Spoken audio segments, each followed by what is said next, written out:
আমি সরাসরি ঘটনাতে চলে যাচ্ছি।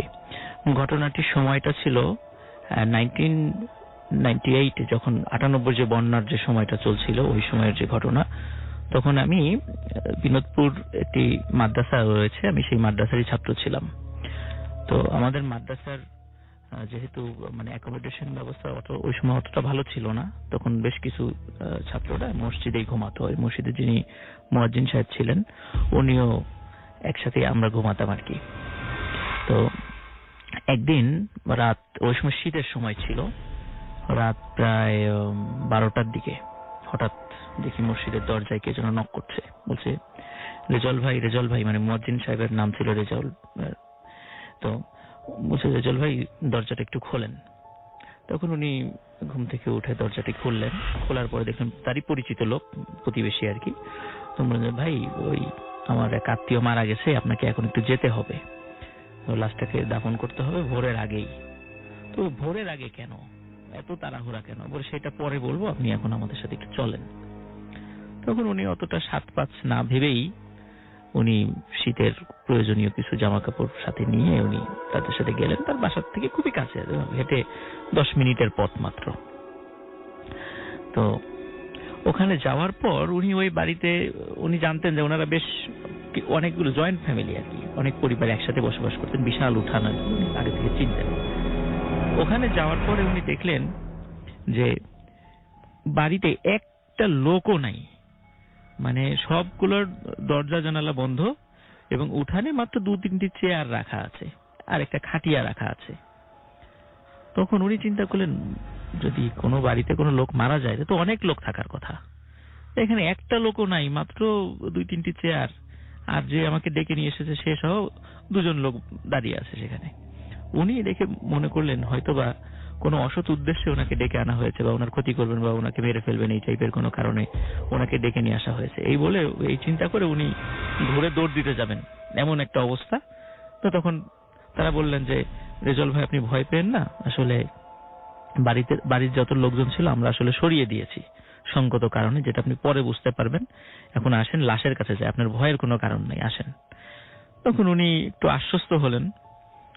তারপর ভয়ে ভয়ে মন নিয়ে উনি ওই লাশের ঘরে গেলেন। দেখলেন যে লাশ একটি চৌকির উপরে শোয়ানো আছে, লাশটি একটি কাপড় দিয়ে ঢাকা। তখন বললেন যে, রেজাউল ভাই এই লাশ, আপনাকে এখন এটাকে গোসল দিতে হবে, আমাদের গোসলের পানি টানি সবকিছু গরম করা আছে, আপনি আসেন আমরা এটাকে কাজ শুরু করি। তখন যখনই ওই কাপড়টি, লাশের উপরে কাপড়টি উনি সরিয়েছেন, উনি যা দেখেছেন এটা আসলে ভয়ঙ্কর একটা ব্যাপার। উনি দেখলেন লাশের সব ঠিক আছে, কিন্তু মুখটা, চেহারাটা আর আসলে মানুষের মতো নাই। এটা একটা বিশেষ প্রজাতির একটা প্রাণীর মতো হয়ে গেছে। এটা দেখে উনি এত ভয় পেয়েছেন, উনি আল্লাহু আকবার বলে চিৎকার দিয়ে বাসা ঘর থেকে বাইরে বের হয়ে এসেছেন। বললেন যে এই লাশের গোসল দেওয়া আমার পক্ষে সম্ভব নয়। তখন ওই লোকরা বললেন যে আসলে এই কারণেই আমরা বাড়ির যত মহিলা ছিল, বাচ্চা ছিল, তাদেরকে অন্য জায়গা পাঠিয়ে দিয়েছি, কারণ ওনারা এই লাশ দেখলে খুব ভয় পাবে। এখন যেভাবেই হোক, যদি সকালবেলা লোকজন এরকম শুনে যে একজন মানুষের চেহারা বিকৃত হয়েছে, অনেকে দেখতে আসবে। তো এটা আসলে একজন মানুষের জন্য, সে যত খারাপই হোক, এটা একটা মানুষের জন্য সম্মানজনক নয়। এজন্য আমরা চাই ভোরের আগেই লাশটা দাফন করতে, এজন্য আমাকে সহযোগিতা করেন। তখন উনিও আর কি করা, উনি রাজি হলেন, লাশের গোসল করানো হলো। এবং আপনি যেটা বলছিলেন যে লাশের মুখমণ্ডলটা কেমন ছিল, আরেকবার যদি সবাই। মুখমণ্ডল একটা বিশেষ প্রাণীটার নাম আমি উল্লেখ করতে চাচ্ছি না। আচ্ছা, একটা আমরা খুবই এটা অপছন্দ করি, একটা বিশেষ প্রাণী, তো ওইটার মতো চেহারা হয়ে গেছিল। ওকে, তো বেশ ভয়ঙ্কর ছিল, বেশ ভয়ঙ্কর, খুবই ভয়ঙ্কর ছিল। এটা মানুষের চেহারা যদি ওরকম হয়ে যায়, সেটা তো আসলে কিভাবে দেখা যায়, মানে সমস্ত বডি মানুষের মতো, কিন্তু মুখটা একটা প্রাণীর মতো। এটা আসলে খুবই ভয়ঙ্কর, এটা আমরা কল্পনা করলেই বুঝতে পারছি আর কি। তো লাশটা গোসল করানোর পরে, কাফন টাফন পরানোর পরে খাটিয়া ধরার জন্য উনি সহ সর্বসাকুল্যে 10 থেকে 12 জন ব্যক্তি ছিল এখানে, 10 থেকে 12 জন। তখন বললো যে ভাই চলেন আমরা কবরস্থানে গিয়েই আমরাই জানাজা করিয়ে লাশটা দাফন করব। তখন উনি গেলেন।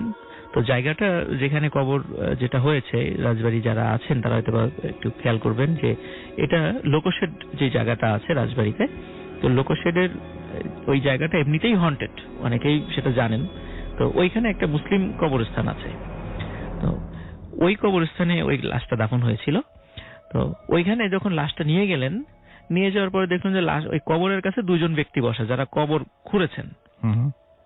তো কবরের কাছে যাওয়ার পরে মুয়াজ্জিন সাহেব মানে রেজাউল উনি খুব ধমক দিলেন ওই দুইজনকে, যে কি ব্যাপার, তোমাদের তো অনেক আগে থেকেই জানি যে তোমরা ভালো কবর খোঁড়ো, তোমাদের তো জানা উচিত যে একটা কবরের মাপ কেমন হতে হবে, তো তোমরা এই বাচ্চাদের মতো করে কবর খুঁড়েছো কেন?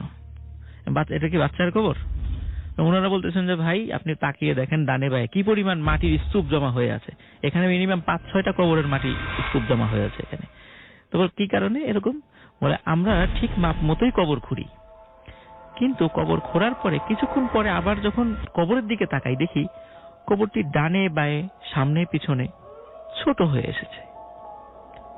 তখন আমরা আবার সেটা খুঁড়ি, আবার খোঁড়ার পরে কিছুক্ষণ পরে তাকিয়ে দেখি ঠিক একই অবস্থা, ডানে বায়ে সামনে পিছন থেকে চেপে এসেছে। আমরা একাধিকবার এই কাজটা করেছি। এই যে যত মাটি দেখছেন মাটি ঢিবি হয়ে গেছে, এটা এই সেই মাটি। আমাদের পক্ষে নতুন করে আর কবর খোঁড়া সম্ভব না, আমরা ক্লান্ত হয়ে গেছি, এই অল্প জায়গার মধ্যেই এনাকে দাফন করতে হবে, আমাদের পক্ষে সম্ভব নয়। তখন কি করা? এখন কবরটা রাসেল ভাই এত ছোট হয়ে গেছিল যে ওনাদের স্বাভাবিক যে দেহের যে মাপ, এই মাপে আসলে কবরে রাখা যাচ্ছিল না। এটাই আমার কাছে অস্বাভাবিক লেগেছে। বাধ্য হয়ে ওনার হাঁটু ভাঁজ করে ওনাকে কবরে রাখতে হয়েছে। কবরে যে ব্যক্তিটি ওনাকে নামিয়েছেন, উনি নামার পরে হঠাৎ করে বলছেন যে এই তাড়াতাড়ি আমাকে টেনে তোল, আমার পা দুটো মনে হচ্ছে অবশ হয়ে গেছে, আমি উঠতে পারছি না কবর থেকে। তখন অন্যরা তাড়াতাড়ি করে ওনাকে সেখান থেকে টেনে তুললেন। টেনে তোলার পরে উনি অনেকক্ষণ মানে হাঁটতে মানে পা ওরকম মানে একটা অবশ হওয়ার মতো অবস্থা ছিল, অনেকক্ষণ হাঁটতে পারেননি। তো যাই হোক, ওনার পাটা ঠিক হওয়ার পরে তারপর সেখানে কবরের উপরে প্রথমে বাঁশ দেয়া হয়। বাঁশ দেওয়ার পরে যখনই একটা চাটাই বিছানো হয়েছে, তখনই হঠাৎ করে ভিতর থেকে মট মট মট মট আওয়াজ শুরু হয়ে গেছে, মনে হচ্ছে হাড় ভাঙার আওয়াজ। তো ওই আওয়াজ যখনই ওই আশেপাশে যারা ছিল, ওই কবর যারা দিচ্ছিলেন, যখনই তাদের কানে এসেছে, ওনারা ভয় পেয়ে সবাই যে যার সর্বশক্তি নিয়ে দৌড়ে অনেক দূরে সরে গেছেন। তো ওই যে মুয়াজ্জিন সাহেবের কথা বললাম, উনিও খুবই ভয় পেয়েছেন। ভয় পেয়ে উনিও দূরে সরে গেছেন, কিন্তু উনি চিন্তা করছেন এখন উনিও যদি ভয় পান তাহলে তো আসলে একজন লোক ওখানে থাকবে না কবরের মাটি দেওয়ার মতো। তখন উনি অন্যদেরকে সাহস করে মানে সাহস দিচ্ছেন যে তোমরা এদিকে আসো, আসলে ওটা কিছু না, এমনি শব্দ, এটা আমাদের মনের ভুল, রাতের বেলা তো হয়তো মনের ভুল হয়েছে, তোমরা আসো। তো তারপরে সবাই আসলেন। আসার পরে দ্রুততার সাথে কবরটা দেওয়ার পরে সবাই চলে গেলেন। চলে যাওয়ার পরে রাসেল ভাই পরবর্তীতে যেটা আমি জানতে পেরেছি যে সেটা হচ্ছে যে এই ব্যক্তিটি উনি যার কবরটা দেওয়া হয়েছিল আর কি, উনি ব্ল্যাক ম্যাজিক প্র্যাকটিস করতেন এবং ওনার সন্তান যারা ছিল শিশু বয়সেই সন্তানরা মারা যায় এবং ওনার স্ত্রীও মারা যান, এবং ওনার স্ত্রী মারা যাওয়ার পরে উনি আর বিবাহ করেন নাই, এবং উনি বিভিন্ন লোক ব্ল্যাক ম্যাজিকের জন্য তার কাছে আসতো, তো উনি সেগুলো করে দিতেন। তো আমরা যে ঘটনাটি, এই ঘটনাটির একজন বর্তমানে ওই শবযাত্রার সাথে যে 10-12 জন ছিল, এর ভিতরে একজন ব্যক্তি এখন পর্যন্ত জীবিত আছেন। উনি বিনোদপুর হাফেজিয়া মাদ্রাসার ওই মসজিদের মুয়াজ্জিন সাহেব, ওনার নাম রেজাউল। যারা এই ঘটনার মানে যদি সত্যতা যাচাই করতে চান, সেক্ষেত্রে রাজবাড়িতে ওই বিনোদপুর এলাকার ওই বিনোদপুর হাফেজিয়া মাদ্রাসার মসজিদের মুয়াজ্জিন সাহেব এখনো জীবিত আছেন, ওনাদের কাছ থেকে এই ঘটনাটা আসলে সত্যতা যাচাই করতে পারেন। তো এখানে রাসেল ভাই আসলে এই যে ব্ল্যাক ম্যাজিকের যে ব্যাপারটা, যে আসলে আমরা অনেক সময় দেখা যাচ্ছে ব্ল্যাক ম্যাজিকের সহযোগিতাও করি পরোক্ষভাবে, কিন্তু আসলে এর পরিণতিটা যে কি, এটা আসলে কিন্তু আল্লাহ তাআলা দুনিয়াতেই অনেক সময় দেখিয়ে দেন, আমাদেরকে সতর্ক করেন। ধন্যবাদ রাসেল ভাই।